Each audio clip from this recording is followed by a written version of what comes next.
Yeah. Hi. Let's share the screen. Second.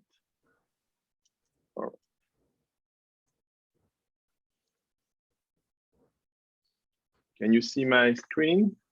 Yes. Okay. Thanks. So thank you very much. So let me first thank the organizers for the opportunity to present our work we've been doing at the Planckian Institute on this topic, and also to be back at IPhT, even though virtually. So what I'm going to discuss today is, let me just remove this because this is yes. So what I'm going to discuss today is incoherent transport in metal close to a quantum spin glass instability. So this is very related to the talk that Subir gave. What I want to discuss is what happens when you take a quantum spin glass, and then you introduce holes and dope it with holes to destroy it, like represented in this sketchy phase diagram. You will get spin glass, then you dope it, get this metallic spin glass, and then at very high doping Fermi liquid. And at the quantum critical regime, what I will show in a simple disordered TUJ model is that you get a very interesting metal, which has several characteristics. First, in terms of spins, it has the same spin dynamics, the SYK, meaning a slow spin dynamics, marginal Fermi liquid-like. And in terms of transport, it is a Planckian metal, as has been discussed in the previous talk, meaning the resistivity goes linear in temperature with a transport time, which is close to the Planckian limit, kBt over h bar with a constant of order 1. So the work I'm going to present is presented in this paper. That's work of our postdoc, mainly Philippe Dumitrescu here at Flatiron. Some other elements are in previous papers with the group of Unakim here. So before going into the model, I'd like to show and discuss a little bit some motivations in terms of high temperature superconductor. So as we know, in high temperature superconductors, if we look at the phase diagram, do you see my mouse, by the way? Yes, okay. Yes. Yes, thank you. As a function of temperature and hole doping, close to optimal doping and above optimal doping, there is this famous region of metal called strange metal, where we have linear resistivity as a function of temperature. Well, that's known for quite some time. Recently, this group of people gathered and measured some linear resistivity in various materials. And you can see here curves for different compounds, bismuth, lanthanum compounds, and different ones, with a lot of regime with linear resistivity, especially when you suppress the superconductivity with magnetic field down to quite low temperatures. And what they did is, assuming Planckian limit for the transport time, they can fit the data with a simple formula, so a residual term coming from disorder, but a linear term which, when expressed in terms of simple units and the Fermi temperature and the quantum of resistance, is just given by a simple constant, which is remarkably close to 1, even though all these materials are very different. So there is clearly great interest in this field to understand better in this term this strange metal. The second piece of experimental data, which I would like to mention, is, in fact, Subi already mentioned it before me. The fact these recent experiments is a group of Marc-Henri Julien on LSCO. So what we knew is that we have a spin glass phase in some of these compounds, also in YBCO compounds, at low doping. And what's new here is that what they show is that the glassy order exists and subsists up to the boundary of the pseudogap here at the quantum critical point where the pseudogap is supposed to end, also at the place where other probes show a Fermi surface reconstruction, a large change of number of carriers between the overdoped regions and the pseudogap regions. Again, if you suppress the superconductivity with strong magnetic field. So it's an interesting question to understand what happens to the spin glass, to this kind of quantum critical point. What kind of strange metal can we get here in terms of, So before I proceed to that, I would like to discuss very briefly, just to avoid confusion, because two notions, which are bad metals or hot metals or strange metals. In fact, you can get Tlinear resistivity in many systems. It's observed in many systems, in strongly correlated materials, nowadays in dilayer graphene, or even in ultra-cold atom at very high temperature. For example, it's reported in this recent paper. And so, for example, you can get Tlinear resistivity at high temperature or intermediate temperatures and still be a very good Fermi liquid at low temperatures. This is an example, the famous transformate compound, very clean compound, which is a very nice Fermi liquid at low temperature and has a long range of linear resistivity. In this kind of material, you go well above the Mathieu-Feregel limit, meaning that in this regime, it's a completely incoherent transport. It's not given by quasi-particles. If you were going to apply quasi-particle picture, your mean free path would be smaller or lower than the unit cells. So makes of course no sense. So this is what I will refer at hot and bad metals. What I'm really interested in today are really strange metals, metal for which the linear resistivity regime goes down to 0 temperature, typically close to a quantum critical point. All right, so let's start with a simple model, the Tmode, the TJ model, in fact, the TUJ model. So I take electrons, spin 1/2 electrons, ordinary electrons, on a lattice with a local Coulomb repulsion, U, and a disordered spin-spin interaction. And here, a disordered hopping. So my electron can hop, that's the hopping term. The spin interacts with the disordered GIJ, spin glass term, and we add the Coulomb repulsion for the reason that we have mentioned before. We need to be able to describe the metal insulator transition. Let me insist, just to avoid confusion here, is that the S is the electronic spin, meaning the same degrees of freedom as C is, it's just given by C dagger C, right? These are not different degrees of freedom. The model is taken on a fully connected lattice. You can also take it on an ordinary lattice and use the MFT techniques, but it's equivalent. I choose the simplest presentation here, and J and T are given by Gaussian distributions with some. So this is the model we'd like to solve.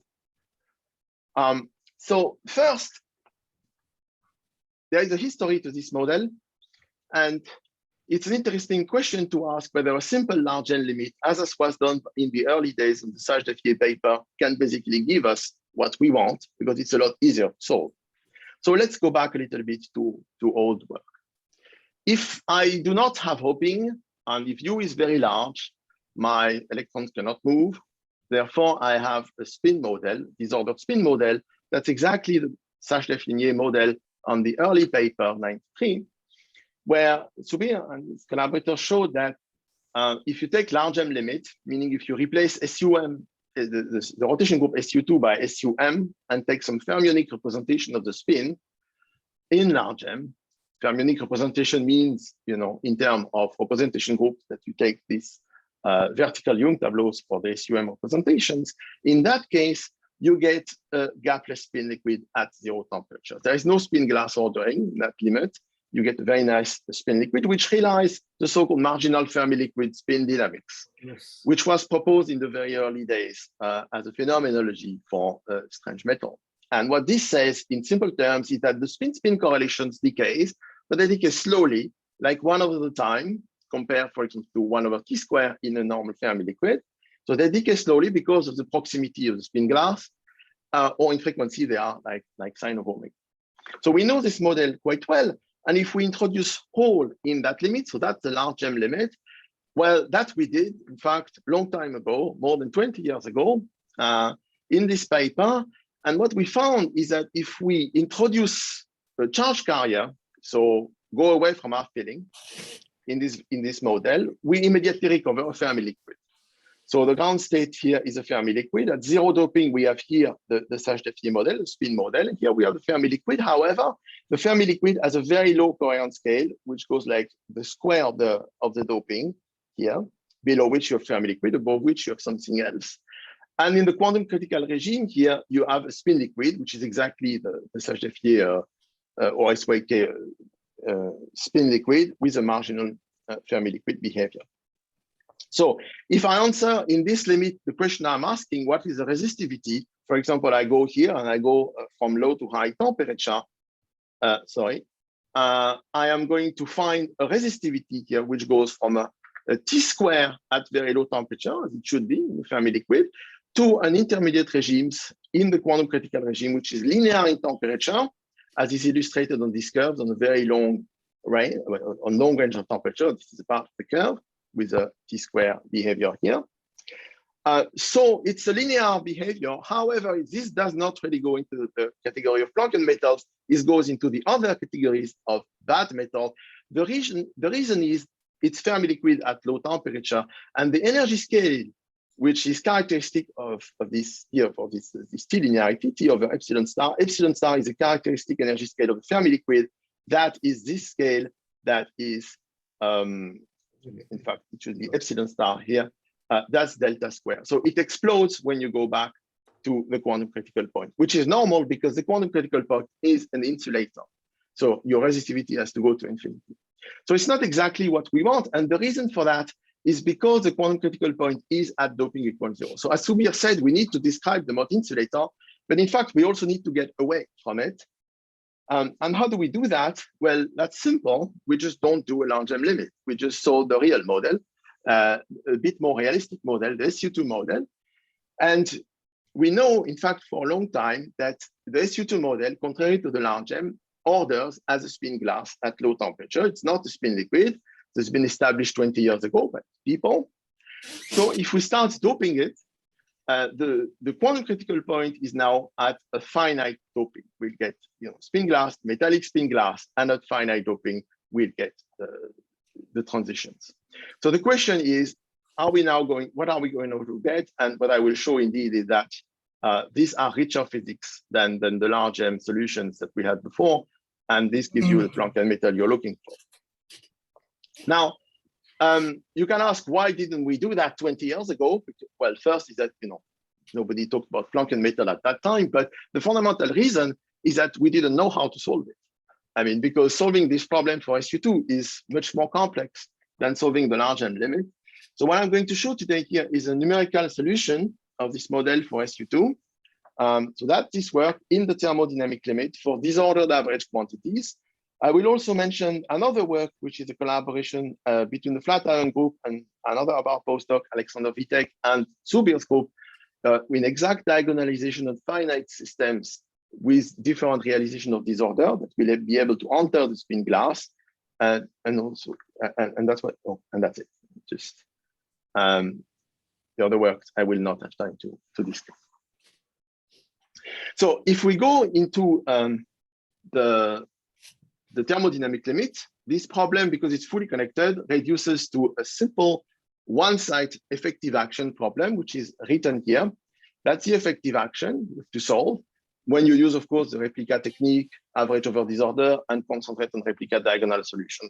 So in that case, you have the exact action here, which takes the single site problem plus two terms, retarded terms, one which is quadratic and one which is quartic.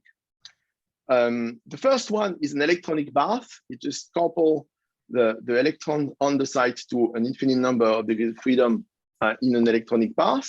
The second here is a retarded spin-spin interactions. And the point, as usual in this kind of problem, is that this action is self-consistent. You have to solve this action for delta being exactly the Green function computed with this action, and Q being the spin-spin correlator computed exactly with this action. So that's a problem you have to solve.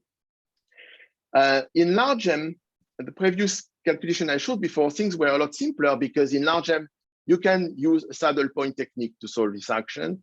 And that reduces to a simple, well, non-linear, but one equation for the Green functions, which you just have to solve, and then the correlators can be deduced from it, which is much simpler than solving this. This is a quantum impurity problem that is still a quantum many-body problem, even though it's local, so it's easier to solve than a full general lattice problem. Fortunately for us, these kind of problems are well known, and there is an entire class of methods that uses these all the time. They are called quantum embedding methods. It's a category of method that describes a strongly correlated problem in terms of effective atoms in bars in various different ways. The most famous of this method is, of course, dynamical mean field theory and these extensions, but there are others like the one, one of my favorite methods, which are based on vertex and compute vertices instead of one particle objects, or methods that goes closer to quantum chemistry, for example. So because of all these activities, we now have a toolbox of algorithms which have been developed over the last 20 years with high precision algorithms, and sometimes that enables us to get an exact numerical solution for these. Now, if you remove this term here, the spin-spin retardation, you're going to get something very simple, because you are going to get exactly the plain standard DMFT problem, the Mott insulator transitions that we know how to solve easily. That's in the tutorials of our open source codes. This is solved with Monte Carlo without any sign problem. It's very easy these days. If you add this term, especially because it's non-abelian, with a spin-spin interaction, things becomes a lot more complicated. We recover sign problem in any Monte Carlo we use, and we need to work a little more. So what we do in practice is that we use a continuous time quantum Monte Carlo, a variant of the Rubsov algorithms. I will not describe it in detail, but just to give an idea, the principle is to make an expansion of this action in U and Q at any order, at large order of the partition functions, and use stochastic methods to sample this in order to compute the physical quantities. And there are specific difficulties associated especially with this term here. As I said, sign problem, which we have to deal with and minimize. And also, we need to be able to compute fast these correlators. So these algorithms require several improvements and technical improvements that were brilliantly carried out by Philippe Dumitrescu and Niels Fensel at the Flatiron Institute. So the second difficulty that we're going to have is that we need to solve low energy scales close to quantum critical point at low temperature. So you have a separation of energy scales, which of course makes the numerics harder. So we can do it up to a point, and I will show the results with these algorithms, which are the standard algorithms in today, and tell you, what we can do and what we can't do today in these problems. So the phase diagram looks like this. As a function of temperature and doping and U, because you can vary both of them. So in the first plane here, as a function of temperature and doping, that's what I discussed before. In this plane here, if you keep doping equal to 0, you can vary the interaction, and then you have a metal insulator transition from a Fermi liquid to a spin glass. It's very interesting, but I won't have time to describe it here. It shares a lot of similarities with the doping-driven one, and that's the subject of this paper. Let me concentrate on this one. This one is a metal-to-metal transitions, and that's, the most recent work. So enough of sketchy diagram. That is a real phase diagram computed with real numerics. As a function of temperature and doping, we see here that we have the spin glass phase, the Fermi liquid phase, and a quantum critical point here. That's the inset being a zoom on this region. So what I'm going now to do is to explain this different structure here on the phase diagram in the next slides. So the first things we want to see in these is the spin dynamics, what remains of the SYK spin dynamics when we solve these kind of problems, and that's represented by the color here. And the color indicates what is the long-term behavior of the spin-spin correlation. So we compute the spin-spin correlation. The spin-spin correlation has a long-term power law 1 over tau to the theta. In fact, it has a conformal form at finite temperature, 1 over sine theta over beta to the theta. We know, and it is verified, of course, that in the Fermi liquid, theta is equal to 2. At the quantum critical point, it's close to 1. And that's consistent with the RG calculation beyond large n, for instance, that Subi has been doing in the recent years. So that result is not a surprise, but we check it, and we can plot the phase diagrams and compute here the color map for theta, which is fit from the spin-spin correlator with a color scale, which is here. So here, the blue, you are theta equal to, you are in the Fermi liquid. Here you get you get a line where theta is equal to 1, which is close to quantum criticality in these regions. And below that, the spin will slow down. We'll come back to that in a second. These are the plots of Q of tau, and then you can fit with this thing. So the spin dynamic is one thing. It's certainly interesting, but what I'm mostly interested here is the electron, the property of the electrons close to the quantum critical point. So I would like to see indeed that the Fermi liquid is destroyed close to the quantum critical point. So how do we do that? Well, the simplest way is to look at the Fermi liquid self-energy, imaginary part of self-energy in imaginary frequencies, which has in the Fermi liquid its standard expansion with a quasi-particle residue, and the Fermi liquid and the omega square term, the lifetime terms, divided by the characteristic energy scale here, which we can fit from the data and which is plotted here, this curve here, showing that these energy scales collapse in the Fermi liquid when you go to the quantum critical point. So there is characteristic energy scales collapsing. The Fermi liquid is destroyed when you approach the quantum critical point. The next question is what happens across the quantum critical point? What happens here in the spin glass phase? As I said, we do not solve directly in the spin glass phase, even though probably we could, but we don't at this stage. So we are going to look at our non-paramagnetic solutions and see how it continues there and look at it from high temperature. So if we look at this solution across the quantum critical point, we see that for P less than PC, there is a local moment that emerges from the solution. This is characterized by a long time constant. So there is a long time missing here for T goes to infinity. The spin-spin correlator goes to a constant called m squared, which is the local moment, which emerged from the solutions. And if I look at it in frequency, it means that there is a term, m squared is the term at 0 frequency for the 0 Matsubara frequency, plus a regular term in terms of bosonic frequencies. And if I extrapolate that to low temperatures as a regular functions, as a function of nu, and extrapolate it to 0, the difference between this term and this term will give me exactly the local moment I'm looking for.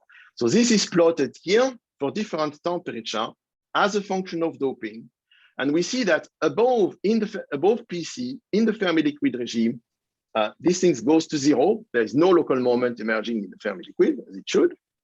But below PC, it grows like beta 2 times a constant, showing that indeed a local moment emerged below that.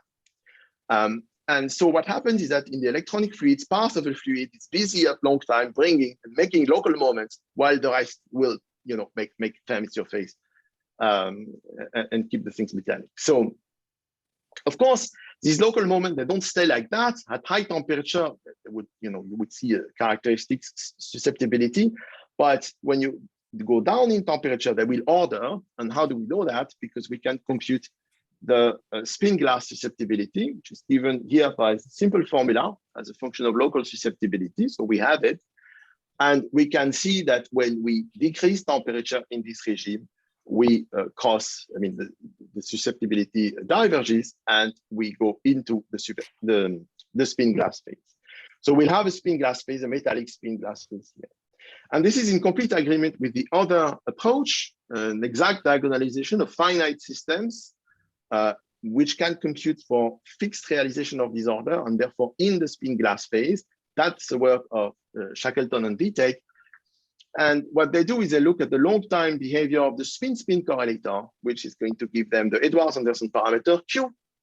This is a graph that Subi was showing you before, the chi of omega, the signature here of at finite size of the peak related to Q is visible here and can be extracted to thermodynamic limits.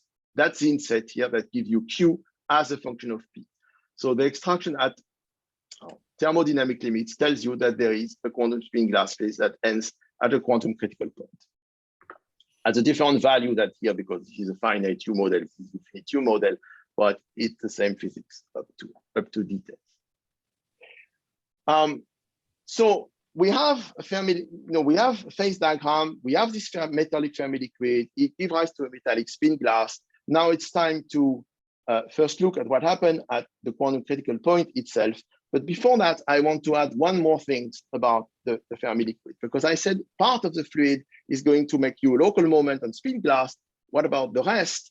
And in fact, there is a Fermi surface reorganization at the quantum critical point. And the simplest way to see that in this problem is to look at the value of the Littinger theorem. So the Littinger theorem tells you in a Fermi liquid that the volume of the Fermi surface is independent of the interactions. Because here the self-energy is local, it does not depend on any K or on a lattice, it's a local problem. It takes a very simple form. saying that the effective chemical potential, the mu minus the real part of the self-energy, should be equal to the chemical potential of the non-interacting model for the same value of density. So we can plot this mu effective minus mu naught here, and we indeed see that in the Fermi liquid, as expected, the Littinger theorem is obeyed. That's good. But when we cross the quantum critical point, we see that it is violated. I mean, this relation is no longer valid, meaning that the Fermi surface changes to accommodate the fact that you have less charge carriers when you go into the metallic regimes. How to see that in more detail would require a detailed solution in the thermodynamic limit on the spin glass phase, which we don't have, but we see this signature already at that level. So now I'd like to come finally to the point, which is what about the resistivity at this QCP? We have seen that we have a quantum critical point. How does the resistivity look like? To do that, we look again at the single particle quantity or the single particle lifetime. So we form the single particle lifetime in the Fermi liquid, which is the quasi-particle residue times the imaginary part of the self-energies. And we are going to follow this quantity through the quantum critical point. So at the quantum critical point, there is no Fermi liquid interpretation. You cannot interpret this as a lifetime of quasi-particles, but it's still a lifetime. And we're going to look at this quantity. So in the Fermi liquid, so this is this quantity as a function of temperature for various doping. The Fermi liquid is here. The quantum critical point here is here. That's the orange curve.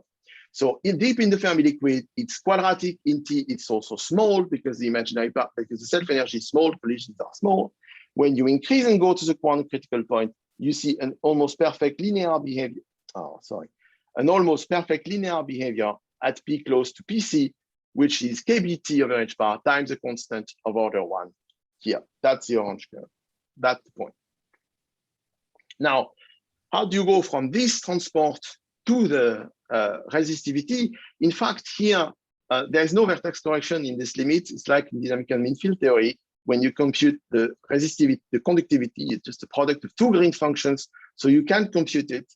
And there is a calculation which we put in our papers, standard calculation, that shows that if you have such an imaginary part of the self-energy, this transport time proportional to T, then you will indeed find a linear conductivity proportional to T. The key is not really this calculation. The key is to find that tau star is linear in T. So the key result is really this orange curve. All right, and then to comment also on the question that was said before and what I said at the very beginning, I like to contrast these two, a hot metal or a bad metal, which I mentioned at the very beginning. The mechanism for T-linear resistivity is quite different. And an easy way to see that is to look at an Einstein relation that relates the conductivity to the compressibility and the diffusion constant. A simple relation, remarkable relation, because it relates transport quantities to thermodynamic quantities and diffusion constants, well known. At very high temperature on general ground, and that's what happened on cold atoms, the D will be basically constant, but the major role will be played by the compressibility. Key as a function of temperature will be 1 over the temperature, leading you to a T-linear resistivity. Here, it's very different. If we plot this compressibility, the ND mu, that's plotted here as a function again of P, the P has disappeared, the quantum critical point is here, for various temperatures. These are various temperatures, inverse temperature beta. We see that at the quantum critical point, there is very little dependency on chi, on temperature. So it is not the compressibility that leads the calculation. So chi is almost constant.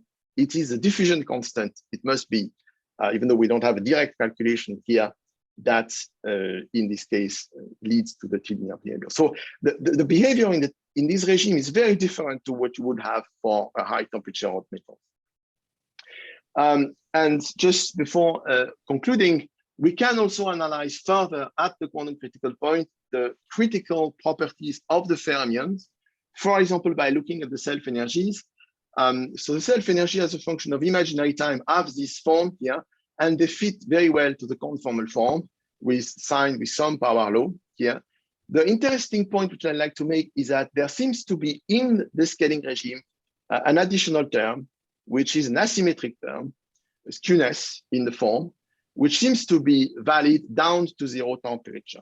That's still a question mark because we can fit with these details. We can plot alpha as a function of temperature, but because of sign problem, we cannot yet go to very, very low temperatures and make sure that this asymmetry survives down to 0 temperature. But if true, it certainly will have a lot of consequences on thermoelectrics or Seebeck effects. And that also may be related to some questions which are of great interest. But that is something which we cannot really fully claim with the existing numerics. So that brings me to my conclusion. I will not say what I've said again. We have a model that relies this simple phase diagram. Let me mention a few open questions. One obvious thing we'd like to do is to have the full solution in the spin glass phase in the thermodynamic limit, which we certainly could do. Open question is this residual entropy that Subir discussed in the SYK model, is it present here down to 0 temperature at the quantum critical point? We cannot do it. We cannot go to low enough temperature at the moment. I mean, the exact diagonalization cannot solve this question either. It's too delicate of a question.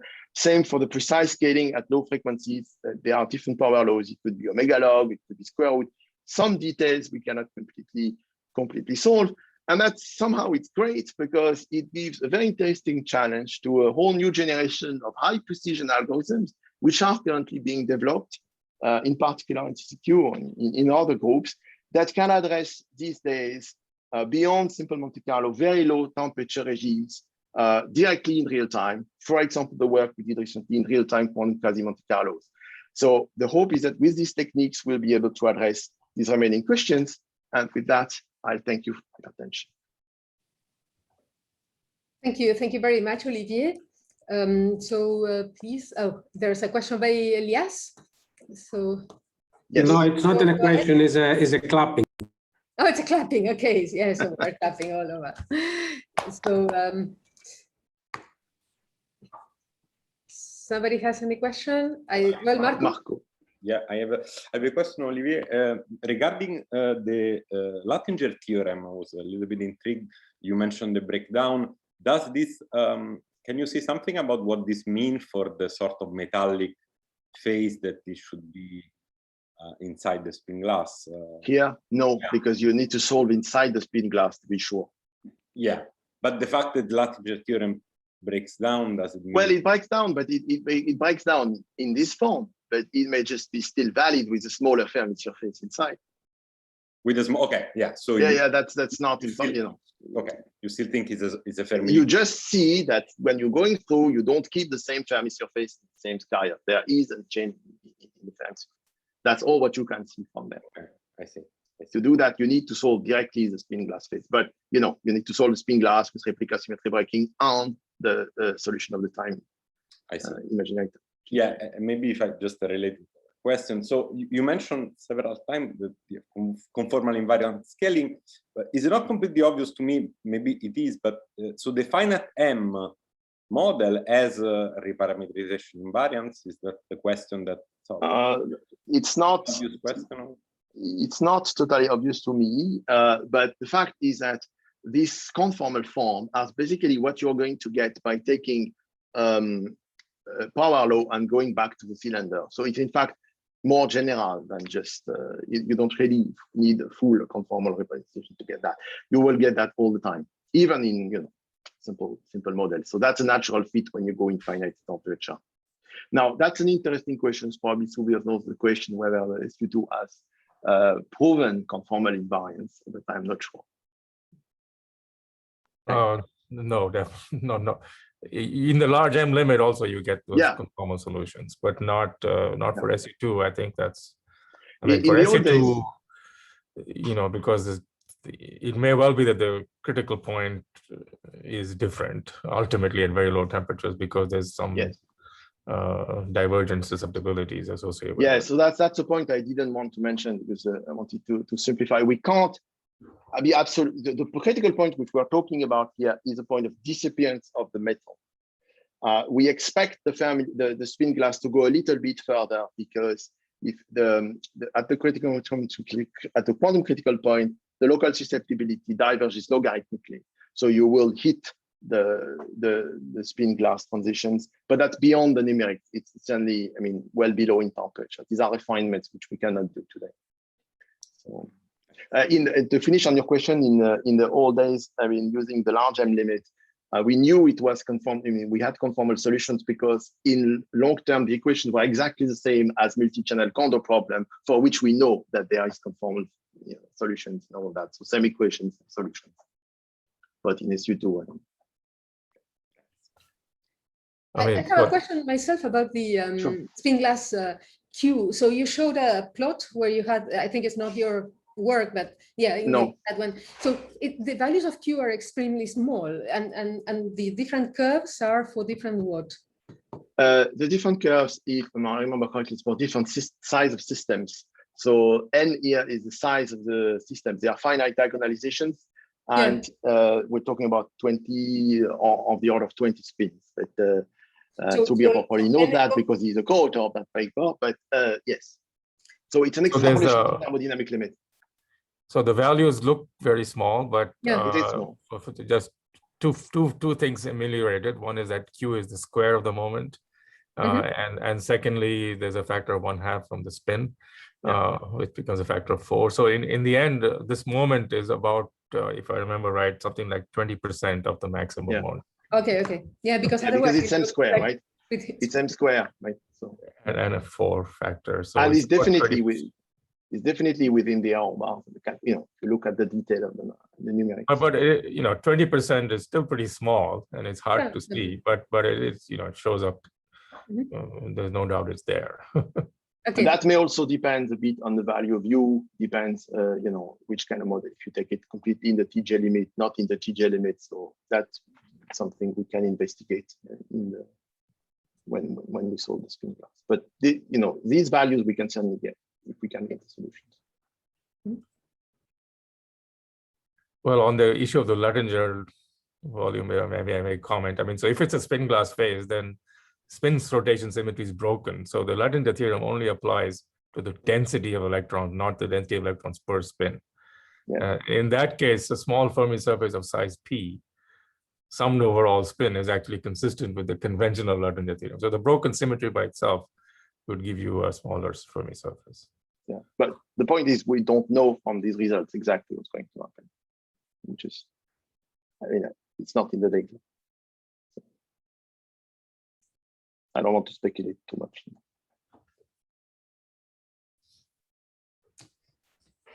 Are there other questions in the audience?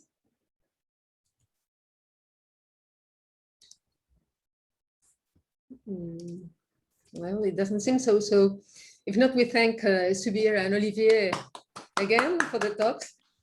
And Martin, you want to say when the next session is set? We reconvene at 7 p.m. Paris time with the last session for today. Now I'm going to disconnect, so everyone will reconnect. Everyone that wants, of course. Okay. See you later. Bye-bye. See you later. Thank you. Bye-bye. See you later.